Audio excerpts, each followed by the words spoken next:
បាននិយាយអំពីបង្អែមខ្មែរគឺមានច្រើនមុខហើយសុទ្ធតែមានរសជាតិឆ្ងាញ់ថ្ងៃនេះខ្ញុំនឹងមកធ្វើបង្អែមត្រាវលើជាមួយនឹងគ្រាប់សាគូមានរសជាតិឆ្ងាញ់ហើយងាយស្រួលធ្វើមែនទែនរសជាតិផ្អែមមកល្មមឆ្ងាញ់ញ៉ាំច្រើនប៉ុណ្ណាក៏អត់តលាន់ដែរហើយនៅពេលដែលយើងដួសដាក់ចានគឺបន្ថែមជាមួយនឹងខ្ទិះស្រូបពីលើអញ្ចឹងទៀតមកគឺថាចាំតែចាប់ជាតិគ្នាហ្មងគ្រឿងផ្សំហ្នឹងគឺខ្ញុំមានមើមត្រាវហ្នឹងទិញគេគឺចំនួនកន្លះគីឡូហើយសាគូទិញតែ500ទេគ្រាប់សាគូពេលនៅឆៅគឺឃើញតិចទេប៉ុន្តែនៅពេលដែលវារីកទៅគឺបរិមាណរៀងច្រើនខ្ទិះដូងគឺខ្ញុំមានជាខ្ទិះដើមហើយនិងខ្ទិះចុងគ្រាប់សាគូគឺខ្ញុំយកមកលាងទឹកពី3ទឹកឲ្យបានស្អាតហើយនឹងយកវាដាក់តាមទឹកចោលដើម្បីឲ្យវារីកល្អហើយយើងអាចត្រងវាអីមើលឡើងចុះទៅខ្លះលោវាមាននៅកំតិចដីផ្សេង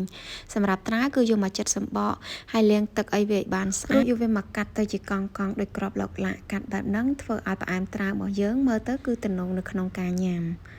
ពេលកាត់ត្រាវរួចរាល់ហើយគឺខ្ញុំបានយកមកដាក់លាងទឹកពី3ទឹកទៀតដើម្បីឲ្យវាជ្រះនៅជាតិម្សៅហើយពេលយើងញ៉ាំទៅគឺអត់ល្មោះទេពីព្រោះថាត្រាវខ្លះពេលដែលយើងយកទៅធ្វើផ្អែមអញ្ចឹងវារៀងល្មោះញៀបតិចអត់ចង់ដល់ងាយអញ្ចឹងយើងលាងសម្អាតវាឲ្យតែបានច្រើនទឹកទៅគឺវាមានរសជាតិឆ្ងាញ់ហើយលាងសម្អាតត្រាវបានរួចរាល់ហើយងាកមកមើលគ្រាប់សាគូក៏រៀងបានរីកល្អដែរអញ្ចឹងគឺខ្ញុំបានចាក់វាលាងពី3ទឹកទៀតទៅយើងនឹងអាចរៀបចំយកទៅស្ងោរបានហើយ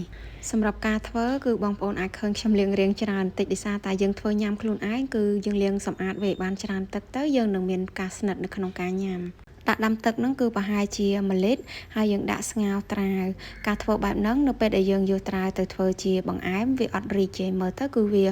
នៅរាងដុំស្អាតអញ្ចឹងនៅពេលដែលទឹកត្រាវរាងពុះហើយយើងអាចចុចមើលទៅថាវារាងរស់ផុយនៅយើងកុំទុកឲ្យផុយខ្លាំងពេកទុកតមកល្មមមកឆ្អិនទៅបានហើយតមកទៀតគឺចាក់ទឹកចូលទៅក្នុងឆ្នាំងហ្នឹងគឺចំនួន1ផ្តិលមកយើងដាក់ស្ងោរសាគូ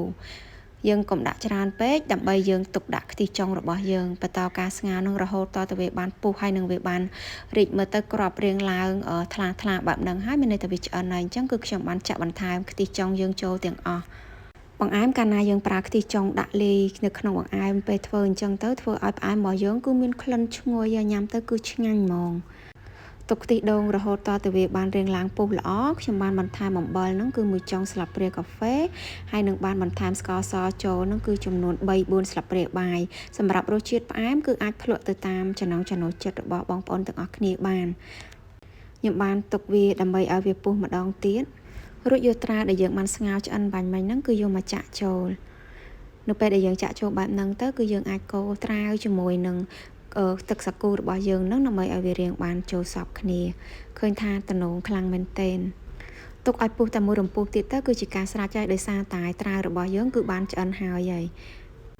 ចឹងឥឡូវនេះគឺខ្ញុំទៅធ្វើទឹកខ្ទិះដើម្បីយើងស្រូបពីលើបង្អែមតែម្ដងនៅក្នុងហ្នឹងគឺយើងដាក់ខ្ទិះដើមចូលមកហើយនឹងដាក់អំបិលបន្តិចហើយស្ករហ្នឹងគឺអាចដាក់1ស្លាបព្រាបាយទៅយើងយករសជាតិរៀងឡែមតិចចឹងទៅពេលយើងយកទៅស្រូបពីលើវាមានរសជាតិឆ្ងាញ់យើងកូរហើយយើងទុកឲ្យតែពុះមួយរំពុះគឺរួចរាល់ជាការស្រេច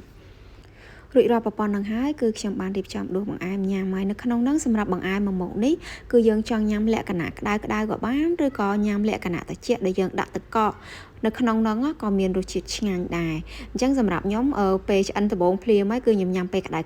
ហើយចំណែកបង្អែមនៅសល់គឺខ្ញុំយកទៅដាក់ក្លាសេក្នុងទូទឹកកកចំណាយលុយតិចទេប៉ុន្តែគឺអាចញ៉ាំបានមួយផ្ទះតែម្ដង